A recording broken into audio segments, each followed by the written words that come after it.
RJD को 135 seat तो कांग्रेस को 61 सीट। महागठबंधन में सीट बंटवारे का फॉर्मूला तय। जानिए मुकेश सहनी को कितनी सीटें। महागठबंधन में सीटों का बंटवारा लगभग तय हो गया है। सूत्रों के मुताबिक राष्ट्रीय जनता दल 135 सीटों पर चुनाव लड़ेगी, वहीं कांग्रेस को 61 सीटें मिलेंगी, जिनमें भारतीय कम्युनिस्ट पार्टी, मार्क्सवादी लेनिनवादी माले, भारतीय कम्युनिस्ट पार्टी सीपीआई और भारतीय कम्युनिस्ट पार्टी मार्क्सवादी सीपीएम शामिल है।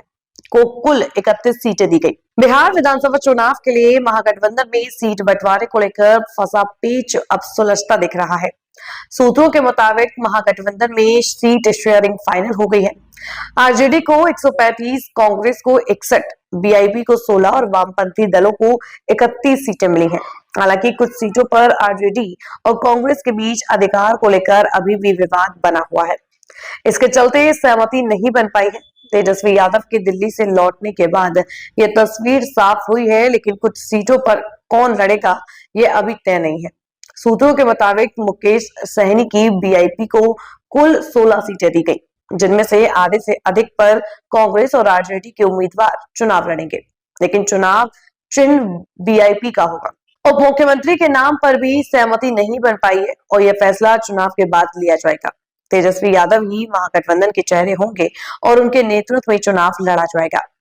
हालांकि इस बंटवारे के बावजूद कुछ सीटों पर अभी भी पेच फंसा हुआ है। आरजेडी और कांग्रेस के बीच कुछ सीटों पर अधिकार को लेकर विवाद बना हुआ है। कुछ ऐसी सीटें हैं जिन पर आरजेडी का कब्जा है, लेकिन कांग्रेस उन पर अपना दावा ठोक रही है। इसी तरह कांग्रेस के कब्जे वाली कुछ सीटों पर आरजेडी भी चुनाव लड़ना चाहती है। वामपंथी दलों का भी यही हाल है, वे भी कुछ सीटों पर अपना दावा पेश कर रहे हैं।